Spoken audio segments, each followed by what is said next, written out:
कोटपुतली से बड़ी जानकारी आपको दे दें। राजस्थान का सबसे लंबा बोरवेल रेस्क्यू जारी है। 208 घंटे से रेस्क्यू टीम ऑपरेशन में जुटी हुई है और 9 दिन बाद भी प्रशासन को सफलता नहीं मिल पाई है।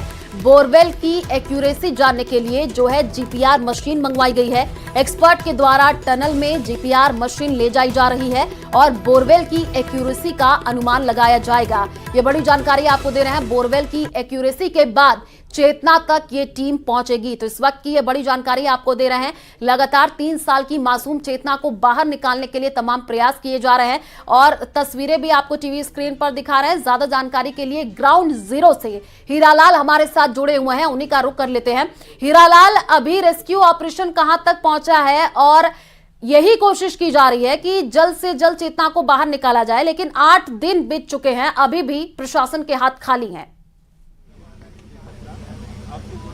जी बिल्कुल, देखिए ऑपरेशन चेतना रेस्क्यू का आज 9वां दिन है। 200 घंटे का समय बीत चुका है। लगातार जो रेस्क्यू ऑपरेशन है वो लगातार एनडीआरएफ के सदस्यों द्वारा किया जा रहा है। जो टनल की खुदाई थी 8 फीट, जो बोरवेल के गड्ढे तक पहुंचना था, जहां बच्ची फंसी हुई थी, वहां तक पहुंचने के लिए जो 200 फीट 8 फीट वही घर नहीं जाते, जो 8 फीट का जो टनल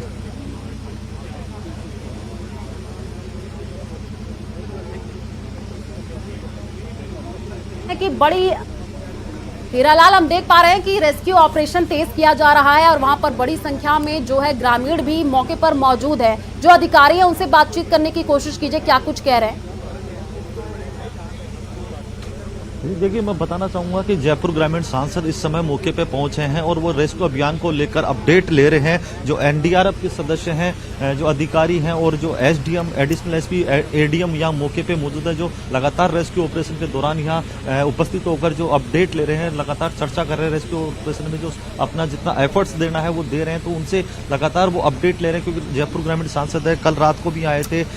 लगातार जब घटना घटी थी उसके बाद लगातार यहाँ पहुंच रहे हैं और उसके बाद जो अधिकारियों से चर्चा कर जो भी आवश्यक जो इनको संसाधन मुहैया कराने की बात है वो मुहैया कराने की तक भी वो कोशिश कर रहे हैं। लेकिन सबसे बड़ी बात है कि जो 170 फीट जो गहरा गड्ढा है, वहां पे जो 8 फीट की टनल की जो खुदाई करनी थी वो कल शाम को 5 बजे पूरी हो चुकी थी। आप तस्वीरों में देख सकते हैं वो गड्ढा है जहां 170 फीट का जो गड्ढा उसमें खोदा गया, उसमें 8 फीट की टनल खोद दी गई है। लेकिन जो बोरवेल है वो लोकेट नहीं हो पाया, जिसकी जहां बच्ची फंसी हुई है उस जगह का लोकेशन नहीं मिलने के कारण कल शाम से जो लगातार टनल खोदने का कार्य जारी था वो लोकेशन नहीं मिल पाने के कारण बच्चे का रेस्क्यू नहीं किया जा सका था। लेकिन आज जो एनडीआरएफ के जो अधिकारी हैं उन्होंने जीपीआर जो मशीन मंगाई, जीपीआर मशीन से है जो लोकेशन ट्रेस की गई, उसके बाद 2 फीट की जो खुदाई करनी है वो लगातार जारी है।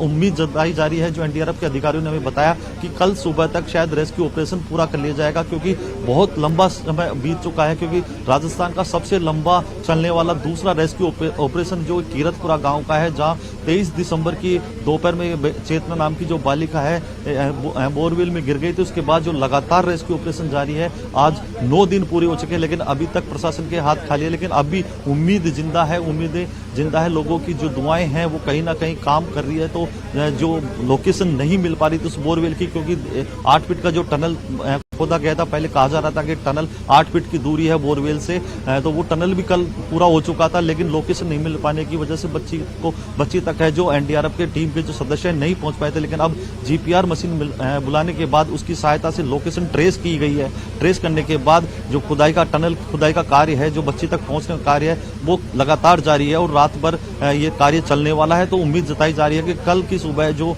एक सुखद और खुश खबर लेके आएगी, ताकि जो बच्ची तक जो रेस्क्यू ऑपरेशन पहुंचने का किया जा रहा है वो पूरा हो जाए। बिल्कुल हीरालाल, क्योंकि परिवारजनों का भी रो रो करके बुरा हाल है। लगातार उनकी तरफ से यही अपील की जा रही है कि उनकी बच्ची को सुरक्षित बाहर निकाला जाए। आप नजर बना करके रखिए, आगे भी आपसे अपडेट लेंगे। फिलहाल शुक्रिया तमाम जानकारी साझा करने के लिए। और चलिए रुक करते हैं अगली खबर की ओर। 8 दिसंबर को दौसा का आर्यन बोरवेल में गिरा और 23 दिसंबर को कोटपुतली की चेतना बोरवेल में गिर गई, जिसे 9 दिन बाद भी बाहर नहीं निकाला जा सका। सवाल ये कि बार बार बोरवेल हादसे क्यों हो रहे हैं, आखिर क्या है इसकी वजह, देखिए इस रिपोर्ट में खुले पड़े बोरवेल में गिरने से देश में हर साल औसतन 50-60 लोगों की मौत हो जाती है। एनसीआरबी की रिपोर्ट्स के मुताबिक 4 साल में देश भर में 300 से ज्यादा लोगों की बोरवेल में गिरकर मौत हो गई। राजस्थान की बात करें तो बीते 6 साल में 59 से ज्यादा बोरवेल हादसे हुए, यहाँ 40 से ज्यादा लोगों की मौत हुई। हर बार हादसा होने के बाद आनन फानन में काम किए जाते हैं। कई बार जिंदगी जीत जाती है तो कई बार मौत जीवन पर भारी पड़ जाती है।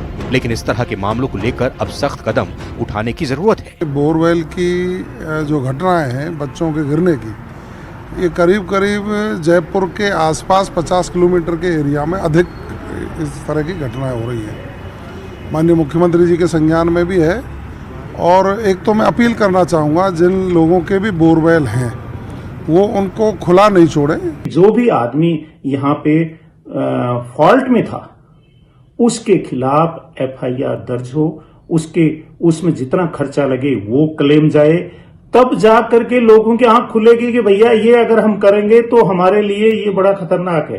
कायदे से देखा जाए तो महज 250 से 500 रुपए के खर्च को बचाने के लिए लोग बच्चों की जान को खतरे में डाल रहे हैं, जबकि बोरवेल को ढकने के लिए इसका कैप आसानी से मार्केट में मौजूद है। हाँ, ये जरूर है कि दौसा और कोटपुतली के मामले के बाद प्रशासन जागा है। जयपुर जिला प्रशासन ने पिछले 3 दिन में करीब 1000 के आसपास बोरवेल को पूरी तरह से ऐसे खुले बोरवेल को बंद करवा दिया। आप देख सकते हैं कि ये एक बोरवेल है जयपुर के पास सांगानेर के आगे चल करके। यहाँ पर ग्रामीणों ने रिपोर्ट किया, बाकायदा बताया गया, जिस तरह से सूचना मिली उसके बाद में इसे बंद करवा दिया गया। पहले खुला हुआ था, खतरे को दावत दे रहा था, लेकिन लोगों ने इस चीज़ की गंभीरता को समझा। बहुत मामूली सा खर्चा था और बहुत से लोगों की जान बचाने की यहाँ पर एक तरह से राह निकल आई। ये ऐसा अकेला नहीं है। जयपुर ज़िले में पहले दिन करीब 328, दूसरे दिन अगर देखा जाए तो 700 से ज़्यादा और तीसरे दिन अब 1000 के करीब ऐसे बोरवेल बंद करवा दिए गए हैं। 2006 में हरियाणा के कुरुक्षेत्र के गांव में प्रिंस नाम के बच्चे की बोरवेल में गिरने का हादसा सुर्खियों में रहा था। तब ऐसे हादसों को रोकने के लिए बड़े बड़े दावे किए गए, लेकिन 18 साल बाद भी खतरा जस का तस है। हैरानी की बात तो यह है कि 6 अगस्त 2010 में बोरवेल को लेकर देश की सबसे बड़ी अदालत ने दिशा निर्देश जारी किए थे। गाइडलाइन में साफ कहा गया था कि बोरवेल के हादसे के लिए जिला कलेक्टर जिम्मेदार होंगे। पिछले 14 सालों में ऐसे सैकड़ों हादसे हो चुके हैं, लेकिन शायद ही किसी कलेक्टर के खिलाफ कोई कार्रवाई की गई हो। फिलहाल ज़रूरत है कि जिस तरह से जयपुर जिला प्रशासन ने पिछले 3 दिन में ये तत्परता दिखाई, यही तत्परता पूरे प्रदेश के अंदर दिखाई जाए और मामूली से खर्चे के साथ में न केवल बच्चों की जान बचाई जाए, बल्कि उस लाखों करोड़ों रुपए के जो एक तरह से व्यय को भी बचाया जाए जो कि इस तरह के ऑपरेशंस में खर्च हो जाता है। हमारा पर्सन दिलीप चेची के साथ में अरबाज अहमद, न्यूज़ 18 के लिए जयपुर से।